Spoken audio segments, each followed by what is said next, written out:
This is the Triratna Dharma training course for Mitras.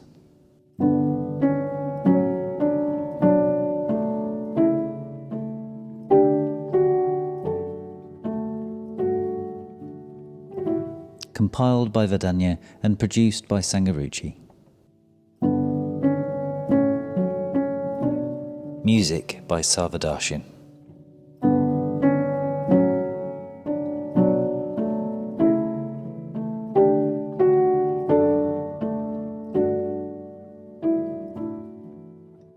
Hello, my name's Sangaruchi.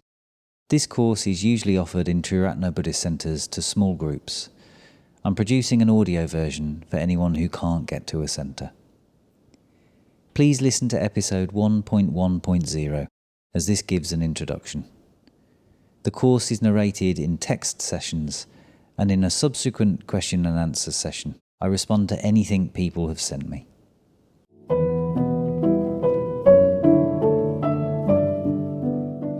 Do send any questions.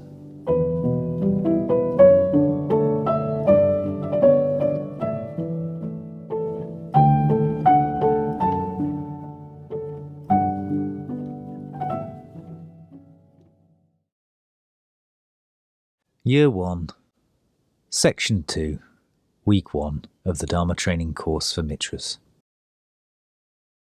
1.1.2 Why be ethical? Introduction.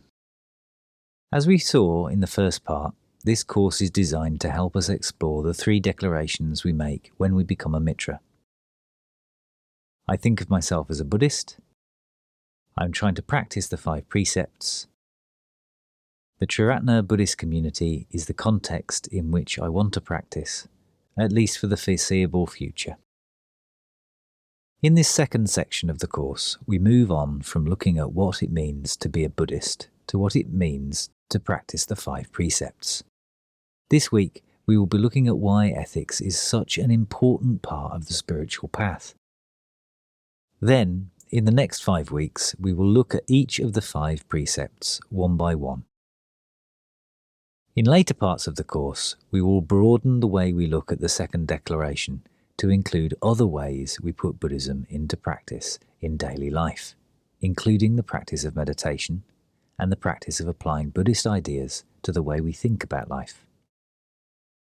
The threefold path. The simplest traditional description of the Buddhist path divides it into 3 stages: the stage of ethics, the stage of meditation, the stage of wisdom. Practicing the precepts belongs to the stage of ethics, so according to tradition, it is logical that we should look at this first, before we look at meditation or wisdom. But although this approach is logical according to tradition, it does not fit with the way many of us in the West start to practice Buddhism. Many of us start with meditation, and only begin to think about our ethics as a result of our experience of meditation. Some of us start with a fascination for Buddhist ideas, and only later start to put these into practice in our lives. With this in mind, it is important that we don't see this threefold path too rigidly. We should not take it to mean that we can't make progress with our meditation until our ethics are perfect, or that we can't align ourselves more closely with reality until we are great meditators. We might be better to see our progress as less like following a path, where you must finish one section before setting foot on the next, than like the unfolding of the petals of a flower, where the different petals open together, but the inner ones cannot open faster than the outer ones allow. But although it is true that many people can make good progress with meditation for some time without paying much attention to their ethics, most people who have been practicing for longer come to see that the idea of the threefold path contains an important truth. There is not much point in trying to develop positive mental states for an hour or so each day in meditation if we are developing negative states in most of the other hours of our lives by the way we act and speak. And often, the way to improve our meditation is not so much to look at what we do in meditation as to look at what we do outside it in the rest of our life. Unless we take our positive mental states off our meditation cushion and start expressing them in our daily activities, after a while our meditation will hit a plateau or even a brick wall. The problem with ethics. Many people in the West have negative associations with the whole idea of ethics because this has become mixed up with ideas of good behaviour that can limit our individuality and be unhelpful for our development. But a true practice of ethics is not about limiting our individuality, it's about expressing it. The word ethic is derived from the Greek word ethos. To be truly ethical is to live by our ethos, to live by a set of principles and values we have freely chosen, because they reflect our deepest aspirations and sense of meaning. For many of us, this idea has become confused with distorted versions of ethics, the most obvious of which are authoritarian ethics and conventional ethics. In an authoritarian system of ethics, a code of behaviour is imposed on us from the outside, rather than springing from our own sense of the deep meaning of life, and then enforced by a system of reward and punishment. Any ethical system based on the idea of a judging, punishing God who demands that we obey his commandments, or else, is bound to be authoritarian. This is not to say that all Christians, Jews, or Muslims practice ethics at this low level, but many of us have been exposed to a crude version of theistic religion in childhood, and this has affected our perceptions of what ethics is about. Another distortion of true ethics is what we might call conventional ethics. These are rules about how we should behave that are mainly about conforming to what is normal in a particular culture, rather than about spiritual values. Such rules are not universal and will differ from place to place and time to time. But because they are so widely accepted by everyone around us, it is easy to take them on unthinkingly. Examples of conventional ethical values in the Anglo-Saxon and Northern European cultures include the Protestant work ethic, the extreme importance given to money and livelihood, beliefs about the sanctity of marriage and the nuclear family, aspects of political correctness, and many of the unconscious taboos that prevent us from expressing our individuality, creativity, zest for life, and warmth for others. Authoritarian ethics and conventional ethics often go hand in hand. Society persuades us to conform by rewarding us when we do so, and by punishing us when we don't, usually by the approval or disapproval of the people around us. We all get a necessary dose of this socialization in childhood before we have developed much of an ethical sense of our own. But later in life, when we are trying to develop our individual identity, we often need to rebel against the rules that have been imposed on us. And because the rules we reject are connected with what we think are religious ethics, many of us are wary of anything that goes by the name of ethics. Buddhist ethics. We therefore need to be clear that the Buddhist idea of ethics is very different from our normal Western view. Buddhist ethics are not about restricting our freedom. They are about liberating ourselves from the slavery of unhelpful habits, conditioning, and ways of being, and becoming potent individuals with control over the direction of our own lives. They are about behaving in ways that encourage positive emotions and calm negative states. They are about acting in a way that gives us a sense of wholeness and self-esteem because we are honestly trying to live up to our vision of what we could become. In the absence of a judging God that we must obey, the words right and wrong are inappropriate to the Buddhist idea of ethics. Instead, Buddhism classes actions as either skillful or unskillful. Skillful behaviour is intelligent behaviour, in that it contributes to our own happiness and the happiness of others. Unskillful behaviour has the opposite effects, but it comes about because we do not see reality as it is, not because we have disobeyed some cosmic authority figure or because we are bad. The law of karma. In traditional Buddhism, the need for ethics and the idea of karma go hand in hand.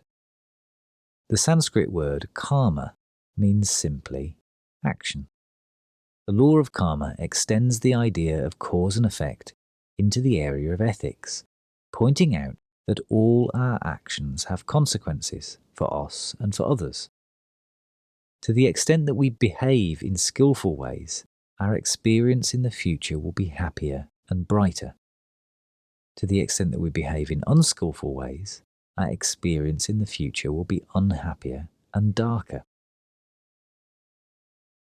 Traditionally, this idea of karma is connected with the idea of rebirth, so that a skillful life is seen as leading us to be reborn in beautiful, pleasant states of existence, whereas an unskillful life leads to rebirth in painful states of suffering. These effects do not happen as a reward or punishment, but simply because the world we experience around us is a reflection of our state of being. If we make ourselves into a heavenly being, we will experience a heavenly state. If we make ourselves into a hellish being, our experience will literally be hell. Many Western Buddhists accept these traditional ideas of karma and rebirth as embodying important truths that transcend our present understanding of the world.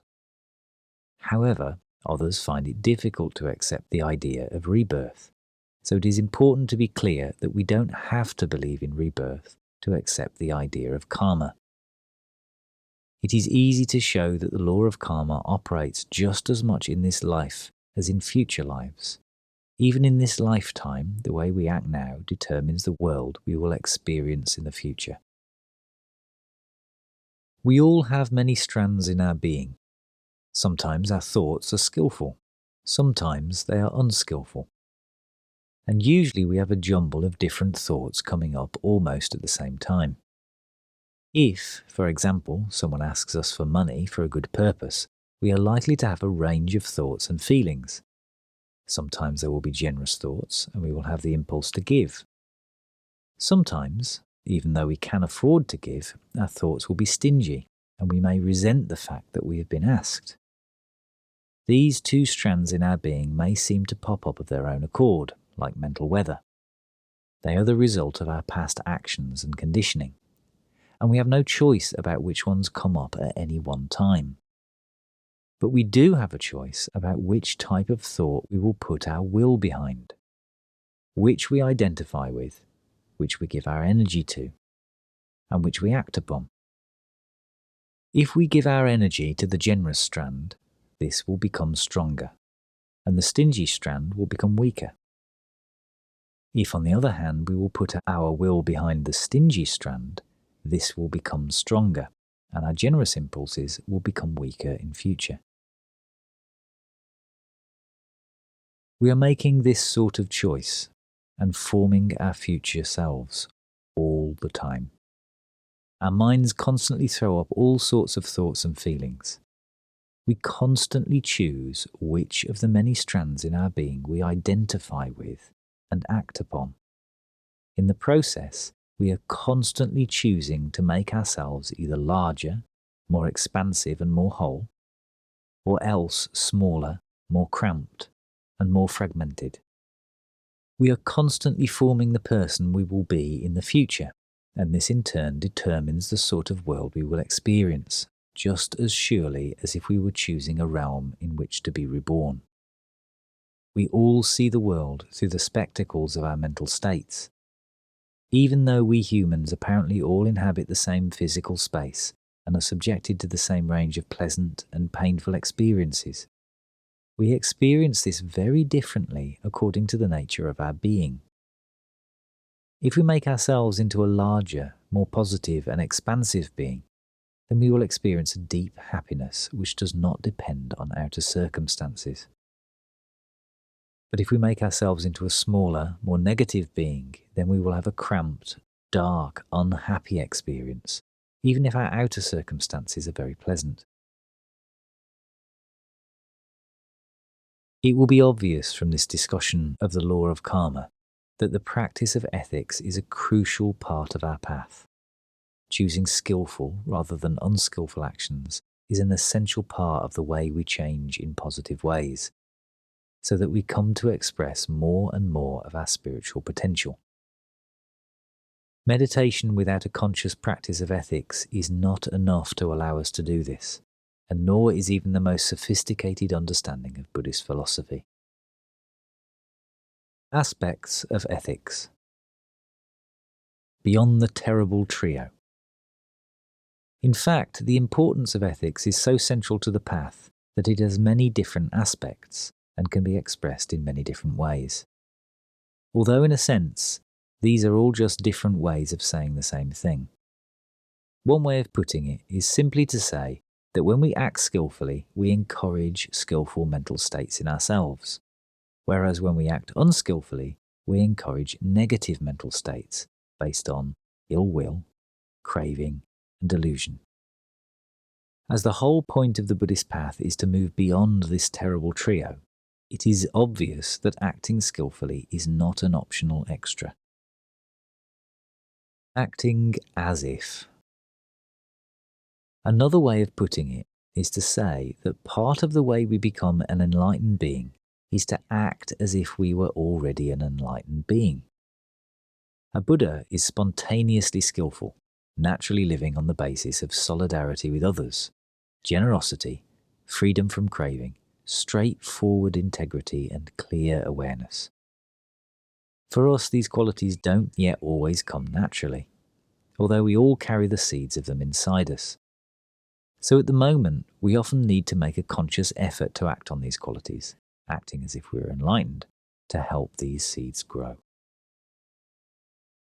In this way, over time, it becomes more and more natural and effortless for us to act skillfully as we grow towards our own enlightenment. Connecting with our higher self. Another way of putting it is to think in terms of acting on the impulses of our higher self, so that in acting skillfully, we strengthen our connection with our own deepest nature. Many people have a sense of having a sort of higher self, which can act as a guiding voice and a source of strength and wisdom. When we are in contact with this higher aspect of ourselves, we feel supported and on the right track. Whereas, when we are cut off from this source of strength, we feel adrift and out of harmony with ourselves. Some schools of Buddhism speak in terms of us all having Buddha nature, which is usually covered over by the grime of our unskillful habits. When we act skillfully, we cut ourselves off from this higher self, which leaves us weak and miserable. But when we express more of our higher self, when we act skillfully, we strengthen our connection with what is best in ourselves, so that we naturally feel stronger and happier. By consistently acting skillfully, we gradually come to express more and more of this higher self, so that over time, it comes to be a larger and larger part of our being. Ethics, self-transcendence, and wisdom. So far, in considering why we need to practice ethics, we have talked mainly in terms of how we ourselves benefit. Acting ethically promotes enjoyable positive states, protects us from painful negative states, and helps us grow and develop, which is the ultimate source of happiness. But this explanation is one-sided and could give the impression that Buddhism encourages a self-centered attitude to the spiritual path. We do not avoid harming others, for example, because this would harm us. We avoid it because it would harm others. Acting ethically is not just about our own happiness, our own development, our own mental states. It is about expressing, and therefore strengthening, our sense of interconnectedness and empathy with other beings. This sense of deep connection with the universe around us is an integral part of the experience of enlightenment. To see with the eyes of wisdom is to see that we cannot separate ourselves from others and the world around us. We are all part of each other.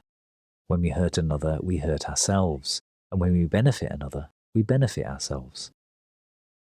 Ultimately, Buddhist ethics are about cultivating and expressing self-transcending wisdom in our daily lives, which means rising above our own small personal point of view and acting from a more universal, more spacious, less self-centered perspective. This is to express our higher self. It is to act in the best interests of our own real self and in the best interests of other beings and the universe as a whole. The 5 precepts. To help us act skillfully in the hurly-burly of everyday life, we need some simple guidelines we can carry constantly in our mind. The simplest and most general set of ethical guidelines in Buddhism are the 5 precepts. These are guides to how an enlightened being would behave, which we can follow in order to act as if we were an enlightened being, and therefore to develop our own potential for enlightenment. The 5 precepts express a set of fundamental spiritual principles: kindness, generosity, contentment, integrity, and awareness. Obviously, they are not commandments, and it is important that we don't take them on as though they are imposed on us from outside. We need to think for ourselves about the principles involved and decide whether we agree that they express our own deep values. In doing this, it might help to think about what it would be like to aim for the opposite: cruelty, stinginess, craving, dishonesty, and escapism. It is possible that someone might take one of these as a guiding value, but it is very difficult to see how such a person could be a Buddhist. In fact, the principles behind the 5 precepts are so basic to any sort of spiritual life that they probably seem self-evident.